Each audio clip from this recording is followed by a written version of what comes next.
असं केलं की सरकार सुरुवातीपासून आंदोलनासाठी पॉझिटिव्ह होतं, सकारात्मक होतं. मनोज जरांगे पाटलांनी आंदोलन का केलं? कोणचं हे हे काय आता कळालं असेल ना त्यांना. कशासाठी केलं, याचा उद्देश काय?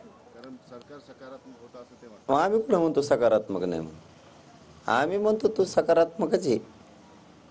शिंदे साहेब असतील, फडणवीस साहेब असतील, 100% देते. आणखी 20 तारखेपर्यंत आम्हाला त्यांच्यावर विश्वास ठेवूनच आहे. पण तुम्ही 15ची भूमिका 20 वर गेली अधिवेशनाची. तुमचा सगळ्या सोयऱ्यांचा अंदाज दिसाना अंमलबजावणीचा. मला एक कळत नाही, मराठी याच्यामुळे चिडलेत खरे. तुम्ही अधिसूचना काढली ना, मग तुम्ही काढतात आणि देत कमवून नाही. शिंदे साहेबाला सरळ सांगतो मी, फडणवीस साहेबाला, शिंदे साहेबाला, आणि हे त्यांच्यासाठी लय महत्वाचं आहे. तुम्ही देऊन तुमच्यावर नाराजी व्हायला लागली, मग जरा कारण शोधा. असं कसं काय असेल? दिल्यावर कसं काय नाराजी होऊ शकते? दिल्यावर तर लोकांनी डोक्यावर घेतलं पाहिजे. मग देऊन नाराजी कसं काय होती? तर त्याचं कारण असं आहे, तुम्ही काय करताय, अधिसूचना काढताय किंवा शासन निर्णय घेताय, त्याची अंमलबजावणीच करीत नाहीत. त्यामुळे लोकांना वाटतं नेमकं दिलं काय तुम्ही.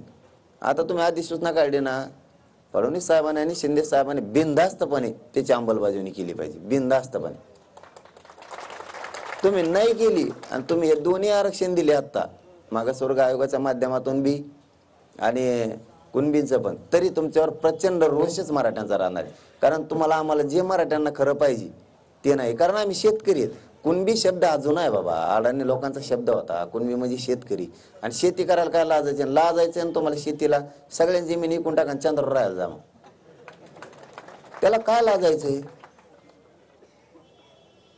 पाटील नारायण राणे बोलतायत की खरे मराठ्यांची ताकद कळेल म्हणून.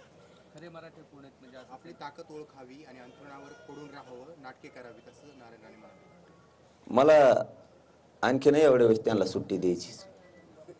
एवढ्या वेळेस निलेश राणे साहेबाला विशेष करून माझं सांगणं आहे, तुम्ही त्यांना थांबवा. कारण मला सुद्धा काही मर्यादा आहेत. आता मी कचड्याला लागेल धुवून काढीन, मी सोडणार नाही इथून पुढं. हा, कारण मला सुद्धा मर्यादा आहेत. तुम्हाला काय बोललो आम्ही? चला, काय बोललो तुम्हाला?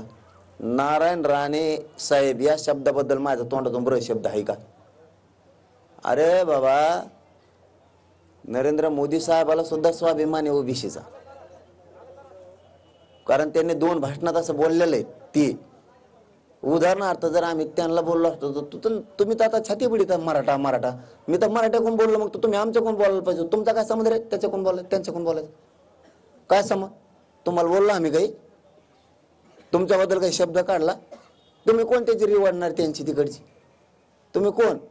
अरे त्यांना जर स्वाभिमान आहे, ते त्यांच्या भाषणात म्हणलेत ओबीसीच्या बद्दल, तुम्ही तर मग लय मराठा म्हणून आरक्षण पाहिजे म्हणता मला स्वतःला. तर मग आम्ही तर मराठ्याच्याच बाजून बोललो, तुम्हाला तर स्वाभिमान पाहिजे होता आमच्या बाजूने बोलायचा. तुम्ही एकटेच काय ते काय तिरशिंगराव लागून गेले काय? मग तुम्ही काही मर्यादा येतात. मी तुमच्याबद्दल काही तुम्हाला मानतोय म्हणून मी बोललेलो नाही. आणि इथून पुढं माझी शेवटची विनंती आता निलेश राणे साहेबाला, त्यांना नीट समजून सांगा, दुसऱ्या बारीने मी सोडित नसतो. हा, मी बघणारच नाही मग कोण आहे काय आणि केवढ्याचा. त्यांचं वय आहे, मी त्यांचा आदर करतोय, मोठ्या किमतीचा माणूस आहे. आपल्यासारख्याच्या लेकराच्या तोंडातून शब्द देऊन त्यांना डाग लागू नये. मग भावना समजत असले समजून घ्या, नसता मी पुरा पान उतारा करीत असतो, एक तो सोडितच नसतो. कारण त्यांना आम्ही काहीही बोललेलो नाही.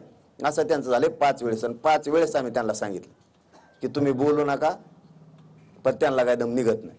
त्याच्यामुळे शेवटची संधी, आणि ते निलेश राणे साहेबाला मुद्दा म्हणून सांगतोय मी हे, की तुम्ही त्यांना सांगा. कारण आपल्या क्षमता आता ऐकून घ्या. ते उद्या जरी बोलले तरी सोडणार नाही. हो, आणि ते आत्ता 1 घंट्याने बोलले तरी नाही सोडणार. आणि त्यांची ज्यांनी तयारी असते ना खेटायची, त्यांनी खेटायची तयारी मग आपली त्यांना. हा,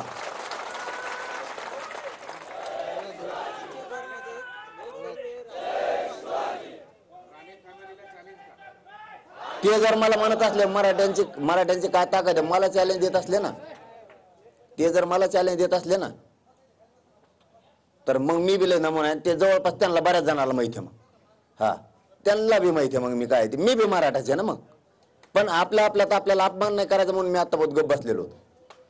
आम्ही तिसऱ्याला बोललो की तुम्ही लगेच मध्येच बोलायचं. तुम्हाला कोणी सांगितलं?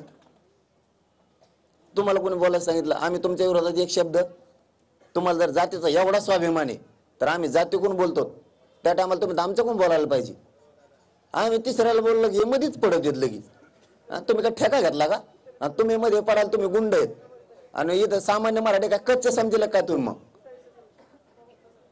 मराठ्यांच्या विरोधात तुम्ही झालंच नाही पाहिजे. एवढा मोठा उंचीचा नेता आहे, महाराष्ट्रातला सगळ्यात मोठा मराठ्यांचा उंचीचा नेता आहे, आणि तुम्हाला नाही बोलून जात आहे. तुम्हाला बोललो तर ठीक आहे, आणि आथरुणात पडून नाटक उपोषण 4 दिवस करून बघा, कुंकुम कुंकुम हवा निघन ना, मग कळत. हा, देवेंद्र फडणवीस असं म्हणाले की आरक्षण दिलं किंवा नाही दिलं म्हणून कुठे सरकारचे सगळे नाही. देशभरातल्या आरक्षण आंदोलनाचा निवडणुकीवर परिणाम झालेला नाही. नाही, आता देवेंद्र फडणवीस साहेब काय म्हणले मला माहित नाही, परंतु आमचा शिंदे साहेबांवर, देवेंद्र फडणवीस साहेबांवर विश्वास आहे. काय असतं, कशाने काय पडतं आणि कशाने काय पडत नाही.